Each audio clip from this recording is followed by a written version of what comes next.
All right. This is going to be one of those weird topics that I would never think of, uh, but I decided to make it anyway when the thought just came to my head.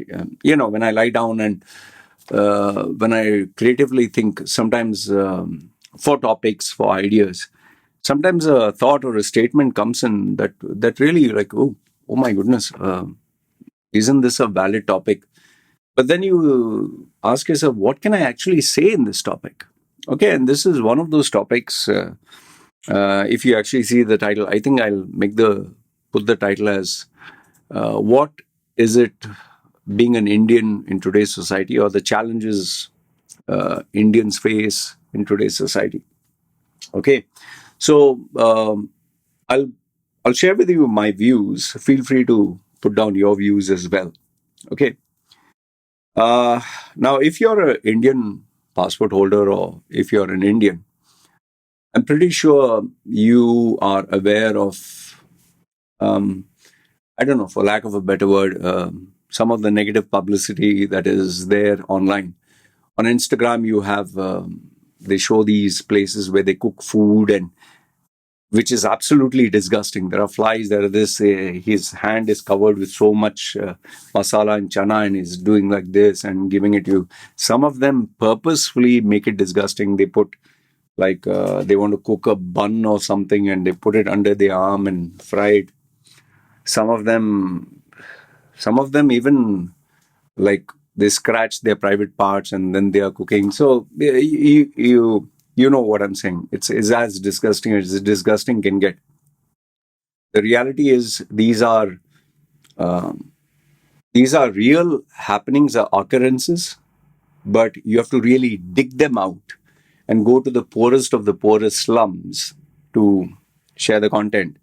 And these I don't know, influencers or whatever tagline you want to give them, these cloud chasers, they will make sure that they go to the worst of the worst places and then they say this is India. This is not normal everywhere. These are exceptions to the rule, like they say. So, one is that. The second one is obviously, I know that if any blonde female or white female Westerner goes to any of the crowded places like Mumbai, the gateway of India, or any crowded place, our Indian men, very unfortunately, they will take the camera and photo. They'll not even ask you. They'll just put their arm around you and take a photo and show that they are with a girl. They don't know how to behave. And then we have had these horror stories where during Holi and other festivals, religious festivals, they say happy Holi, but then they take the hands with powder and whatever and start caressing the girl's breasts and putting their hands inside. And we have heard of those stories as well. Okay. And then, yes, we have, even I've done my share, which you can blame me. Whenever an Indian tourist goes abroad, the stuff that they do, sometimes you begin to wonder why you're doing it, man. And especially that Kumbh Mela, I think, not Kumbh Mela, that's some religious this thing where they're actually having bath in the water that is filled with sewage, with floating shit and all that. It's it's a reality that we have to face. And then obviously a tagline, see India, Indians.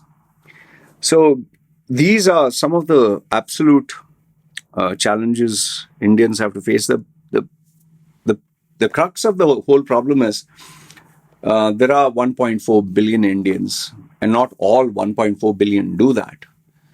However, when you have a large number of people whom you capture on camera or the thing, like that Hindu religious festival where they are praying to their god and having bath in that water which is filled with sewage and all that. And you take a aerial shot and you show so many hundreds of thousands of people or 500,000 people or whatever. What can you say? Okay. Then apart from that, we also have our typical Indian behaviors like 80-20. When you take the Pareto principle, 80-20, the 80% behave bad. So even the 20% that is classy, the 20% that is rich, that is educated, that is smart, they also get roped in. And because of this, many Indians who go abroad, there also we have a problem because you have people from UP, Uttar Pradesh, Punjab, the north side of India, who take fake degrees, who take fake qualification and go there, and they make an utter fool of themselves. We have even covered videos where Indians, not only North but South Indians, say, "Oh, how to get free food? You're working as a programmer, or you're working in one of the Fortune 100 companies or 50 companies, and you're shamelessly putting on YouTube, don't buy food, take food from these places where they give food for poor people, yogurt and bread. What's gone wrong with you, man?" So it's very unfortunate that our Indians are doing this. And it's a fact. You have to face it as it is. But the problem is the ones who don't do it also have to take the brunt of this. You have to be smeared with the fact that, yuck, another Indian. We have that Indian tourist in Bali who stole the hotel accessories and it went viral. We have Indians who go to buffets and steal food. So, anyway, I don't want to go through all this. But the reality is, being an Indian in today's world, social media world, is very challenging. Very, very challenging because you'll be stereotyped or you'll be put into a category, and people have their assumptions. And you can't blame them because that is what they believe. And they would have already judged you. Okay. And many of them like to make fun of you also. Okay. So now the question is, given that this is the reality, the social media which you can't control, which is out of your hands, the bad reputation that Indians before you have put, like here when you go to Thailand, you have the news which I shared. They are pissing in front of other people in the water. Some of them are, negotiating with prostitutes and behaving shamelessly. Some get beaten up. Okay, with all this that is going on, the question is, how can an Indian survive in today's world? I have, I was really thinking. And I try to put myself into the shoes of, let's say, a normal Indian, everyday guy, educated, not overly educated, not like Ivy League, educated, master's degree, has class, has manners, treats people nicely. How can he survive in today's world? Okay. And I came up with the 4 or 5 points. And if you feel that you can add something more, I would really appreciate. See, I think right off the bat, one thing I will tell you is, the prayer of Saint Francis of Assisi. He says, wait, I'll give you the exact prayer. Prayer of Saint Francis of Assisi. Okay, Saint. What he says is, no, change what I cannot change. Just give me a second. Change what I cannot change and courage to change what I can, or something like that. Okay. The Serenity Prayer by Saint Francis of Assisi. Lord, grant me the strength to accept the things I cannot change, the courage to change the things I can, and the wisdom to know the difference. I mean, you could not have said it better. So, the first piece of advice is very simple.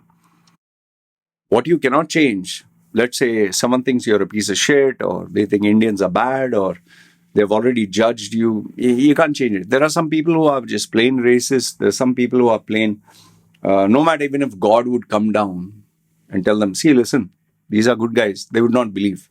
So you cannot change them. Like, can you change your mother and father? You can't change. Can you change society? No. Can you change a superstitious person? No, you can't change. So they're accepted. These people I cannot change. Okay. Then the courage to change the things that I can is, what can you change? You can change yourself. You can take those actions and decide, will I be with these people or not? Will I work in this company or not? Will I live in this society or not? Okay. Will I move to some other? So there's some things, or can I ignore it, or should I confront it? So you choose what is your course of action, but obviously don't go violent.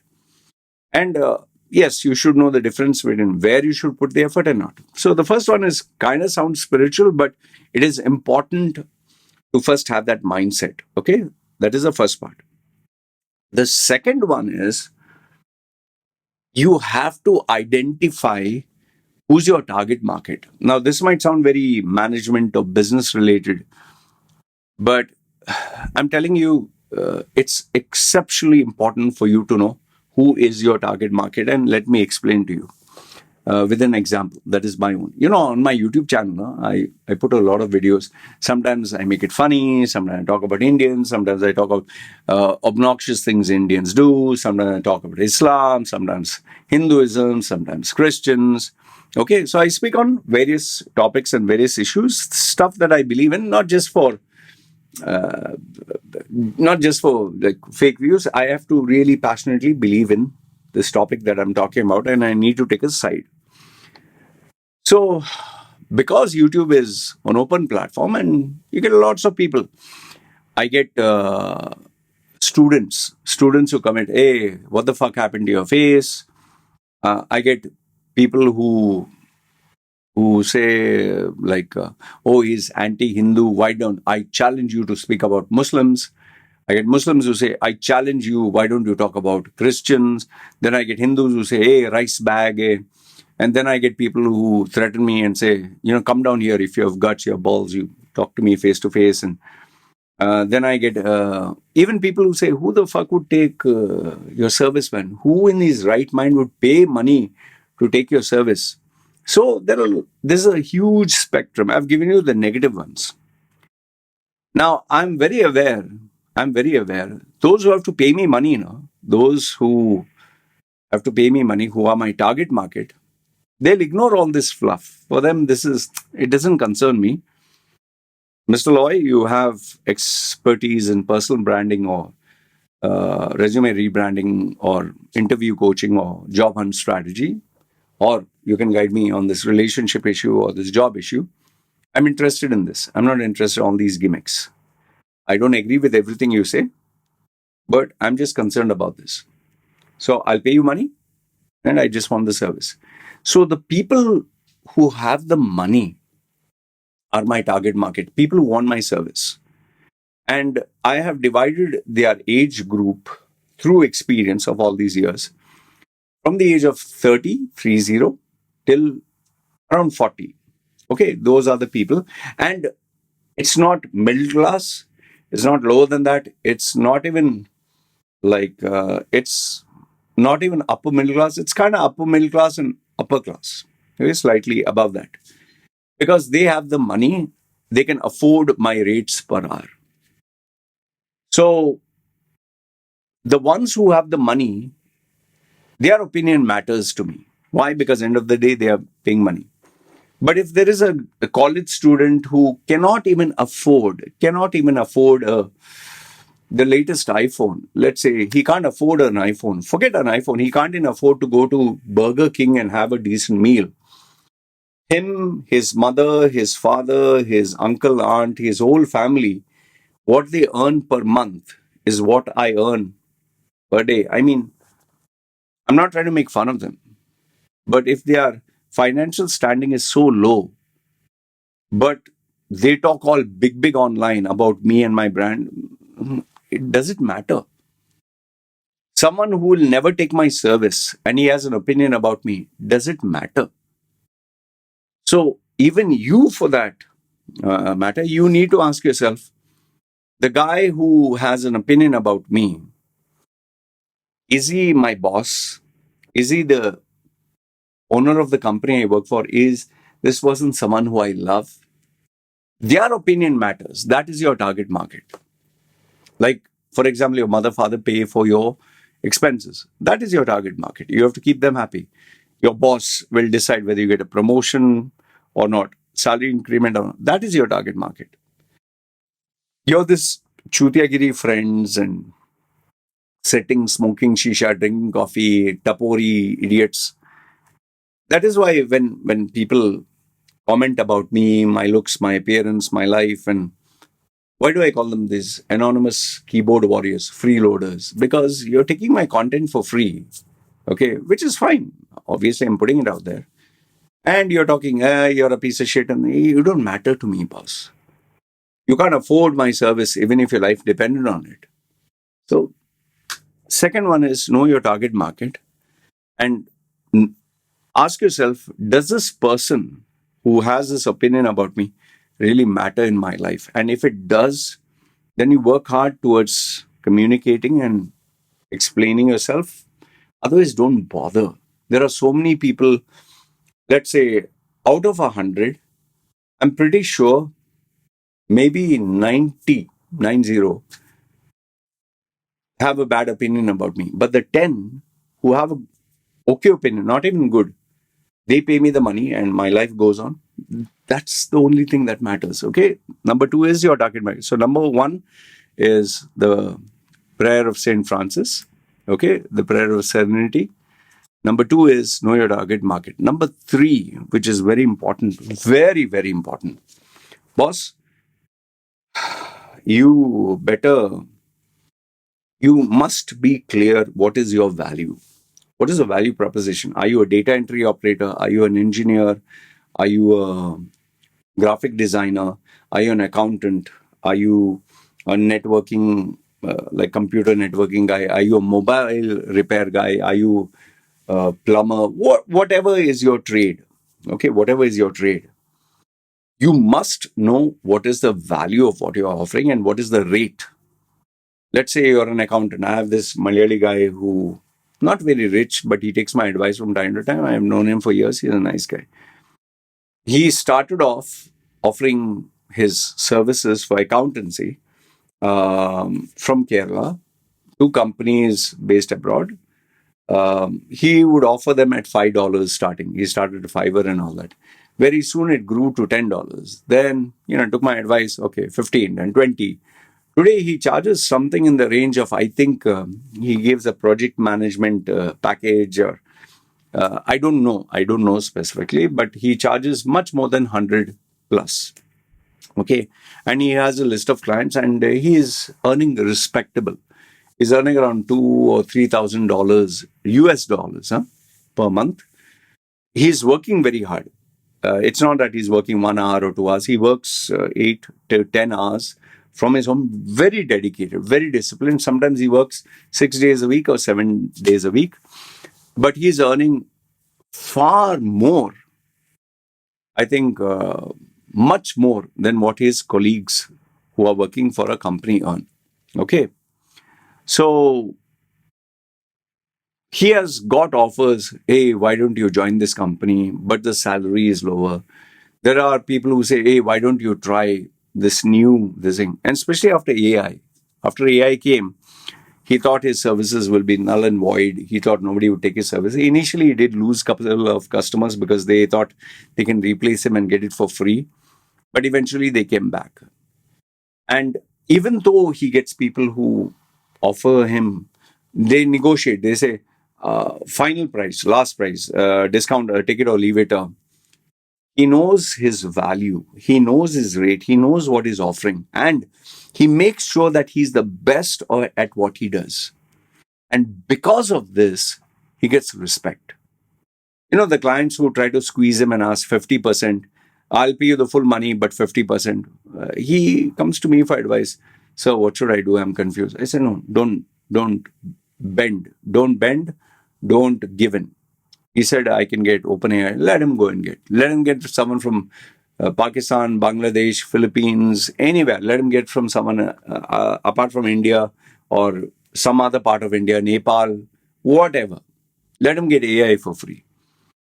Not all clients come back to him, but the ones who do come back to him, stick with him.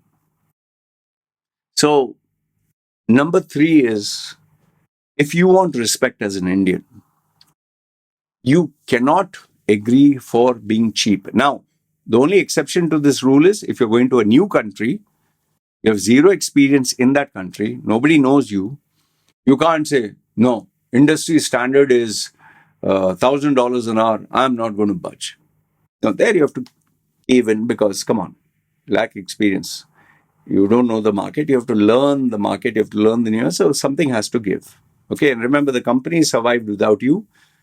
It doesn't need you. So you have to make yourself desirable.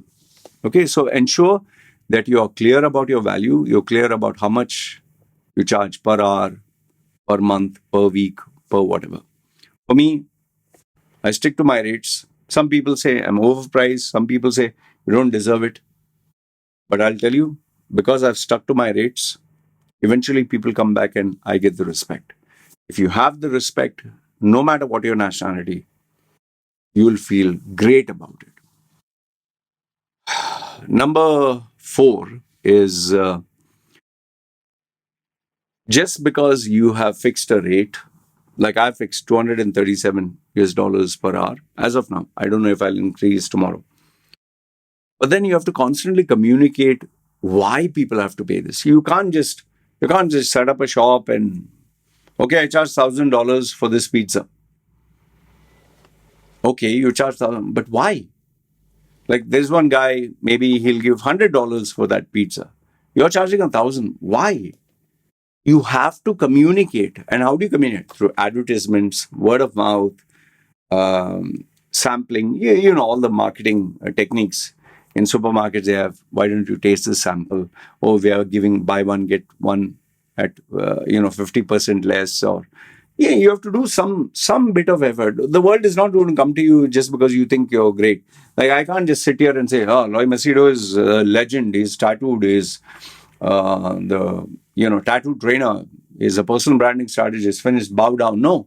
There is competition every single day, every second, every minute. There are people who offer the same service I offer, maybe half, maybe quarter, maybe free. AI, sometimes people use and they claim that they are doing it. And they say, okay, I'll do this for free. You give me another client. All this happens. This is the reality of business, boss. So then the communication. And how do I communicate? Like this video that I'm giving you value, right? I'm giving you value. Did I take any money from you? No. You're not doing me a favor by watching this video. You're not doing me a favor. Many people think, oh, I'm unsubscribing. Okay, I'm unsubscribing. Whoa. How much did I lose? 0.50, 1 cent. You don't even give me $1 by watching my video. So why are you shouting and screaming and telling everyone, hey, unsubscribe? Nobody gives a fuck about you, boss. Please unsubscribe. When you joined, you never told me, never asked me. Unsubscribe. Go, fuck off. Suck my hair. Like they say, suck my hairy nuts. See, it's benefiting you. Why do I take the headache, the trouble to make a video like this? It'll add some value to you. And when it adds value to you, I know that you'll never be my client. You who's watching, 99.99%, you are never going to be my client. You will be my viewer, you'll be my subscriber, you'll be the consumer of my content, but you'll never be my client. You'll not pay me 237 US dollars per hour. You don't need to. Why should you? Does that make me hate you? No. This is the reality of life. I'm running a business. I can't hate everyone who doesn't come in. Those who have a need will come. And out of the 99.999, there's that 0.01 person, 0.01%, who says, see, lawyers, I've watched Loy from 6 years, 8 years, 10 years, 12 years. I've watched him, listened to him. I think maybe he can give me some value, some. I'll take a chance. Maybe I'll regret. Okay. But at least let me take a chance. I've tried everyone. All shit. So how did I communicate? By offering value, by giving it for free. And I don't do this privately. If you notice, I don't do this one to one in my group. I do it very rarely where I give a person advice. I don't do it privately in email. I do it publicly. These videos public. So it's marketing and selling my brand.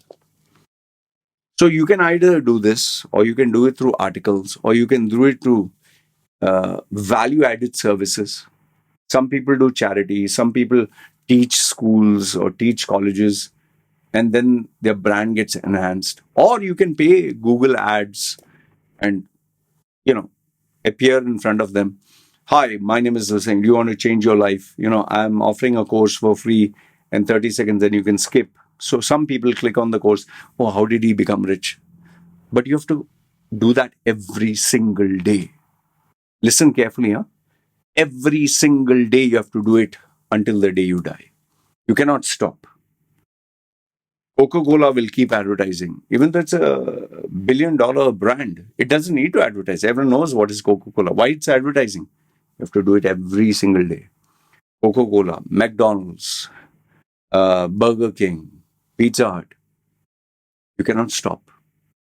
This is how our life is. You have to concentrate, because out of sight is out of mind.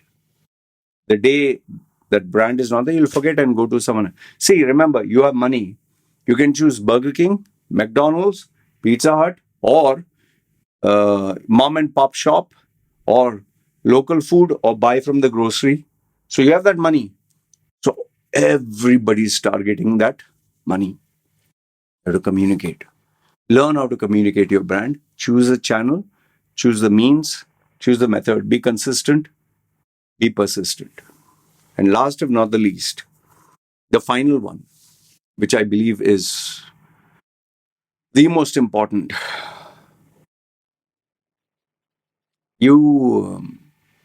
I've told you, life is not tough. I get a little philosophical with this. Life is not tough. Life is tough. Life is not fair. Life was never meant to be fair. You can do good. I spoke in that other video. You need mental, emotional, and physical toughness. Now, by physical toughness, I don't mean those big muscles. You need to have the health, at least the health. If you're coughing and fever and all that, you can't function. That's one. Emotionally, if you're hurt and you're crying and your girlfriend left you and your wife doesn't love you and your kid doesn't love you, you can't function properly. And mentally, if how many people will call me, hey, you piece of shit, hey, tattoo freak, hey, you bag of rice or whatever. Uh, they say so many things. They think it hurts me. Some say your wife, your daughter, they'll attack. For me, I'm like, okay, delete, block. Every day I get bad words. I don't blame them. I'm not saying stop. Go ahead. Feel happy you emptied yourself. But if I'm sensitive about, oh, he doesn't like me, oh, he called me this, or I feel I'm taking all that pain and I'm going to sleep and fuck, he called me this, he said this publicly, the number of emails, number of messages, number of threats, number of nonsense that I get. I can make a book on it, yeah. But you can't you can't let it bog you down, your boss. I get people who call me sometimes, girls or guys. They, unfortunately for them, they're surrounded by the mother, father, brother, sister, relatives, friends, office colleagues who are very toxic. And okay, my case, I'm lucky. Their case, they are not. No, so you have to face it. You can't just suddenly break off from your mother and father. You can't suddenly resign from your job. You can't leave your country. Or if you're in a foreign country, where do you go next? It's not easy. I know it's not easy. But reach out, seek for help. There is bad people, there are good also there. And ask for help. You'll get it. You will get it. And remember, it's a muscle. You have to practice. I was not born like this. I was born very sensitive. So sensitive that if you ignored me, I would not be able to sleep. I was that sensitive. If someone had one bad opinion about me, finished, I would cry. was that sensitive. From there, became this tough SOB, mother, father, brother, sister. It took time. No? So I'll just summarize and give you these points. Being an Indian in today's society, remember, you can't stop social media. You can't stop people's opinions. You can't stop the mockery. You can't stop the injustice, so to speak. It'll always be there. But do these 5 things which I told you. Number 1 is the prayer of serenity. Strength to change, strength to accept what you cannot change, courage to change what you can, and wisdom to know the difference. Second one is find out who matters, not everyone. Small target market. Number 3 is know your value. What is it that you're offering? Okay, 10 guys offer same accounts. 10 guys offer Amazon FBA, or 10 guys offer graphic designing. What makes you unique? What is your price point? Everyone will try to take you for a ride. Offer that extra and stick to your price point. Next one, point number 4, you must communicate the value. Out of sight is out of mind. And you have to do it persistent and consistent. And last but not the least, boss, you need to be tough. Life is tough. There's a lot of shit. You need to be tougher. Like they say, fall down 9, get up 10. I hope this video added some value to you. Good, bad, ugly. Love to know what you think. It's me signing off. You guys take care.